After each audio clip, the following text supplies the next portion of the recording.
사진으로 보는 뉴스, 잡지 같은 뉴스, 비비뉴스 앱이 출시되었습니다. 그날그날의 토픽, 스포츠, 연예인, 예능, 패션, 자동차, 요리, 음악에 관한 소식을 사진과 영상으로 즐기실 수 있습니다. 비주얼한 뉴스, 비비뉴스 앱을 지금 앱스토어와 구글 플레이에서 검색해보세요. 비비뉴스.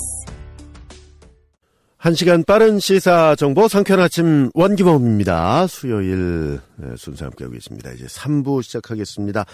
1부에서 계속 말씀드렸습니다마는 내년도 나라 살림 규모가 375조 4천억 원으로 확정이 됐습니다.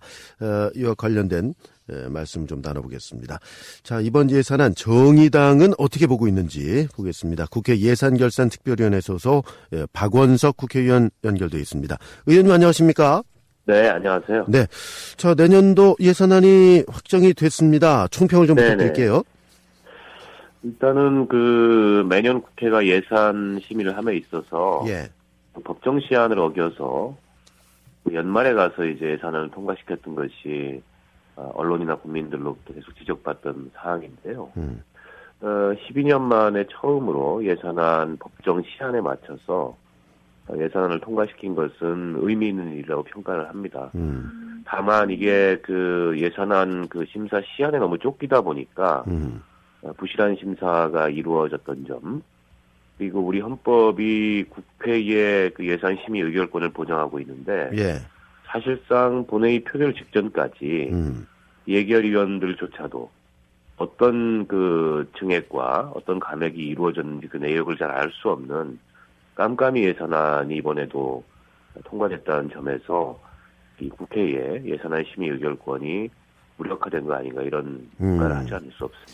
이렇게 심사가 부실하게 된 이유가 뭡니까? 아무래도 너무 이제 시한에 쫓겨서 12월 2일 날 반드시 통과시켜야 된다라는 점이 우선 있고요. 이렇게 선진화법의 취지는 좋은 건데 너무 형식적이고 절차적인 측면만을 강조하다 보니까 이렇게 된 것 같습니다. 법에는 12월 2일이라는 시한을 뒀지만 국회의장과 여야 교섭단체 대표가 합의하면은 시한을 연장할 수 있었거든요. 근데 그런 요구가 먹히지 않았던 문제가 있고요. 두 번째는 매년 반복되는 문제이기도 한데 실질적인 증액 감액은 이제 예산안 심사조정위원회 예결위 내에서도 거기서 이루어지게 되는데 그 과정이 일체 비공개됩니다.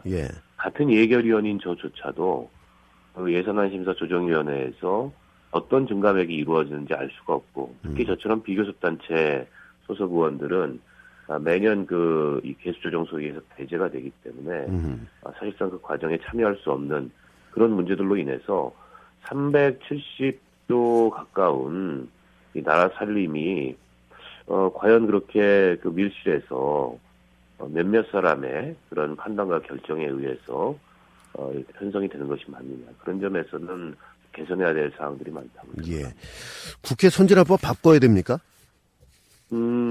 그렇지는 않습니다. 국회 선진화법이 국회에서 몸싸움이라든지 또 과거의 낡은 관행들을 많이 없앴고 그 점에 대해서 이제 국민들도 좋은 평가를 주고 계시기 때문에 선진화법 자체를 바꿀 일은 아니라고 생각하고요. 다만 이 예산안 심사와 같은 경우에 시의를 원칙적으로 강조하기보다는 충분한 심의를 강조하는 방향으로 운영의 묘를 좀 살릴 필요가 있었지 않았나 이렇게 자, 이 중요한 부분들을 지금 언급을 해주셨는데 어쨌건 이제 통과가 됐기 때문에 그 부분에 대해서 좀 더 말씀 좀 나눠봐야 되겠습니다. 이제 정부 제출 원안보다 6천억 원 정도 순삭감된 액수 아닙니까? 그렇습니다. 네. 효율적인 삭감이었습니까? 꼭 그렇지는 않았다고 생각합니다. 일단 금액으로는 6천원 순삭감에서 375조 4천억 원의 세출 예산이 확정이 됐는데요. 이제 수정 동의안이 통과가 된 겁니다. 정부 원안이 아닌. 수정 동의안에도 정부 원안과 마찬가지 문제점들이 좀 지적이 돼요. 예를 들자면 이게 지금 누리과정 예산처럼 국민적으로도 논란이 굉장히 컸던 그런 예산들이 있었는데 이게 좀 우회적인 방식으로밖에는 반영이 안 됐습니다. 매년 순 증액분에 대해서 국고에서 직접 지원하는 게 아니고 국고에서 교육청에 다른 예산을 지원하는 형태로 다소는 변칙적인 그런 예산이 됐다는 지적을 하지 않을 수가 없고요. 또 그 SOC 예산, 토건 예산 이런 것들이 상당 부분 눈에 띕니다. 지금 이제 4대강 관련된 사업 예산이 일부 감액은 됐습니다만 예.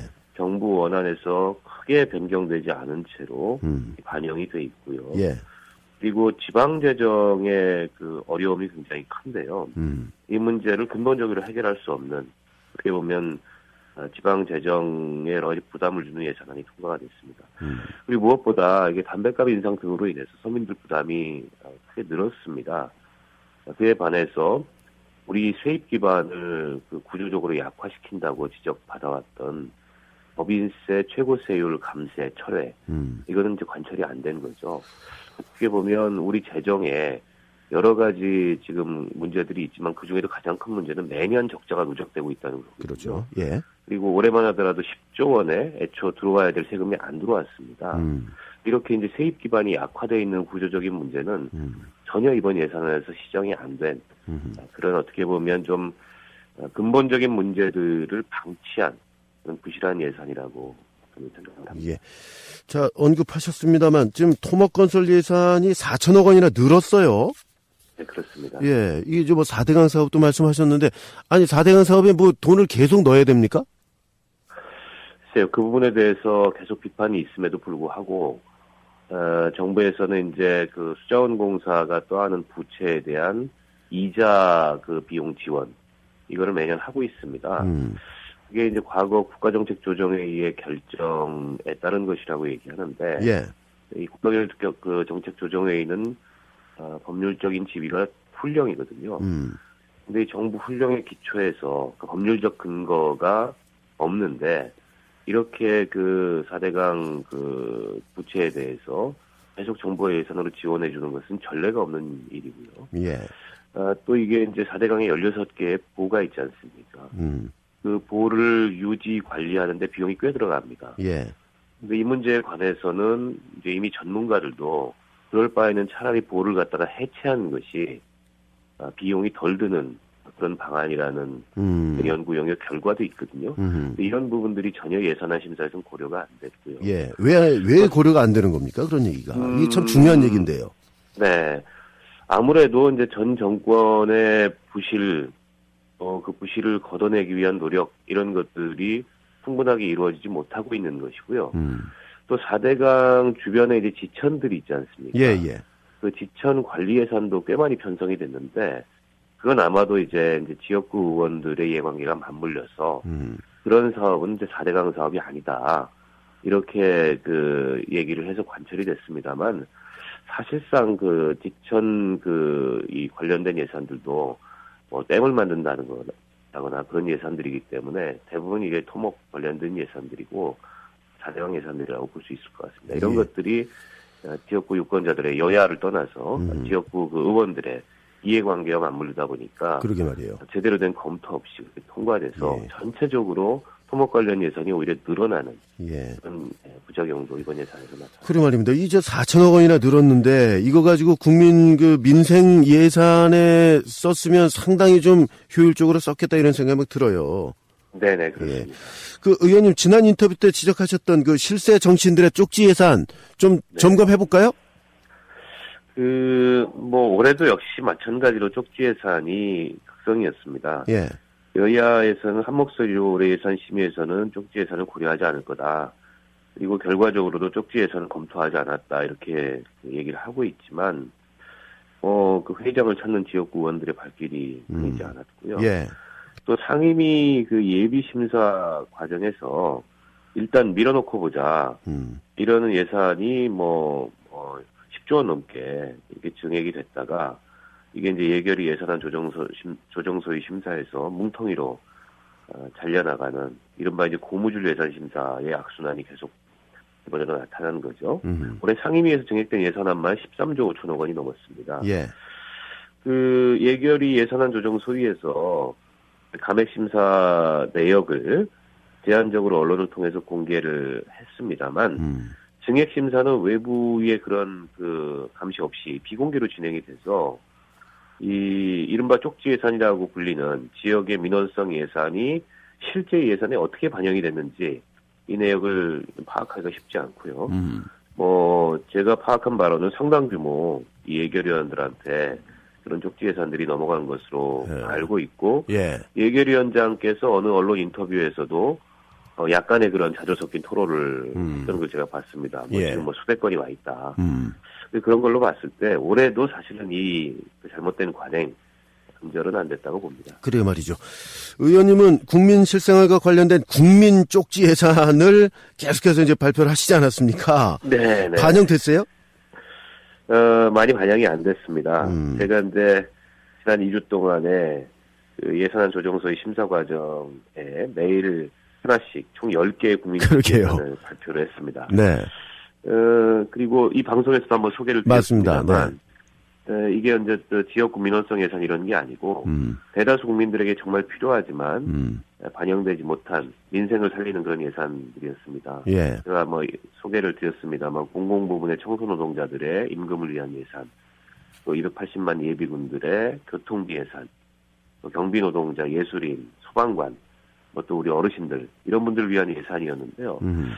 근데 이게 금액상으로도 수천억이나 수조 원이 소요되는 그런 예산이 아니었거든요. 네네. 국회의원들의 선심성 예산만 일부 줄여도 충분히 가능한 규모였는데 안타깝게도 거의 반영이 안 됐고, 예를 들면 공공부문 청소노동자 시중노임 단가 그 임금 지급을 위한 예산 70억 원 증액을 요구를 했습니다. 이건 법사위에서도 증액돼서 올라온 아닌데 이게 8억밖에 반영이 그래요? 안 됐습니다. 반면에 감액을 요구했던 그 4대강 사업 예산은 꽤 감액이 된 걸로 알고 있습니다만, 또 그와는 반대로 원전 홍보 예산 전액 삭감을 주장했는데 오히려 10억이 증액된 채 오히려 늘었다. 네, 통과되기도 했습니다. 여러 가지로 좀 유감스럽고요. 저는 그렇다 하더라도 이 쪽지 예산의 문제의식은 의미가 있었다고 생각하고 내년에는 이런 걸 좀 더 확대할 그런 계획을 세우고 있습니다. 예, 알겠습니다. 오늘 말씀 고맙습니다. 네, 고맙습니다. 네, 국회 예산결산특별위원회 소속 정의당 박원석 국회의원과 말씀 나눴습니다.